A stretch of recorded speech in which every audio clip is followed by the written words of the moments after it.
In this video, I tell you 5 reasons why I think the DJI Mini 2 is a perfect, well-rounded drone. Stick around.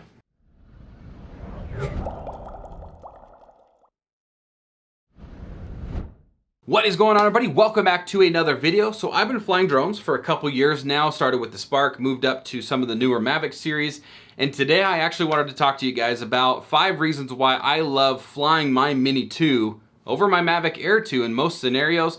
Hopefully answer some questions that you have if you're on the fence about buying your first drone or which one you should buy. Hopefully I can point you in the right direction. So getting started with the first one is just simplified controls and the DJI Fly application. DJI has done a fantastic job about taking out some of the guesswork and making sure that you beginner flyers get up and flying in no time. So you'll need to sign in and you'll need to sign up and then sign in with a DJI Fly account. And then once you've got signed in, it's gonna have a bunch of prompts and a bunch of tutorials that you can kind of watch and follow along in order to get up and flying. Now you still want to make sure that you're in an area that's got some open space to kind of give you some room to fly around. But again, DJI has done a fantastic job about taking out the guesswork and getting you beginning flyers up and running. The next thing is camera quality. The Mini 1 had a 2.7K camera with a 40 megabit rate camera system on it. They've taken that to the next level, threw in the 4K camera, but they've also upgraded it to a 100 megabit rate, which is gonna result in much cleaner, less muddier looking footage. Now, as far as photos are concerned, it does still have the same 12 megapixel camera that we saw in the Mini 1, but with the Mini 2, they added the addition of RAW files. And if you've done any type of photography, you'll know that editing RAW files gives you a little bit more flexibility in post-production. Now, the next thing on this thing that I love is the signal reliability.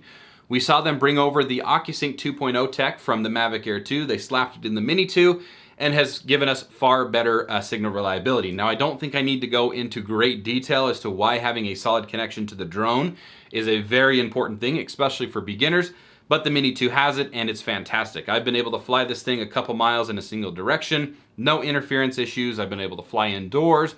I've had a much faster GPS lock than I did with the Mini 1. So all around a great experience when it comes to signal reliability. Now the next thing is the weight limit. Now we also saw the same sub 249 gram limit on the Mini 1. But the reason I'm talking about this on the Mini 2 is because, again, we have that same restriction or that same weight limit, but with a much better camera. Now, as long as you're in the US, you do not have to register it technically with the FAA as long as you're under that 249 gram limit. Now, you'll still want to, of course, check all of your local laws, make sure that you're in compliance. So this kind of goes hand in hand with the weight. It's very compact, and if you are a creator like myself, and we're always kind of looking at ways to slim down the amount of hardware that we have to use. If we can get a shot that we don't have to have all this extra hardware, we're going to try to do that. And that's the same thing with this drone, is it takes up a relatively small compartment in your bag, but still gives you awesome 4K footage and a perspective that you don't have to sacrifice a ton of room for. So in addition to all of that, I hope some of these were able to answer some of your questions. Like I said, if you're on the fence about buying your first drone, hopefully I've kind of pointed you in the right direction. But in addition to those, I would also highly recommend, if you can, to purchase the Fly More combo. That comes with a couple extra batteries, comes with some more accessories, things like that. And if you were to buy all of that stuff individually, you're going to go well over the extra $100 that you would spend with the Fly More combo. So there is my list for you if you're certainly in the market to get either a new drone or add one to your lineup. Definitely take a look at the DJI Mini 2. Like I said, it's a perfect, well-rounded beginner drone. Also, when you can, get yourself some like ND filters or some accessories, play around with the shutter speeds and various angles. Just have fun with it because there's no limits to creativity. And right now is a perfect time for anybody that is looking to get into drones to do so and experience a perspective like never before. Anyways, that is going to wrap it up for this week's video. That's all I have for you guys today. I hope you liked the video, you got something out of it. If you did, be sure to like, share, and of course subscribe.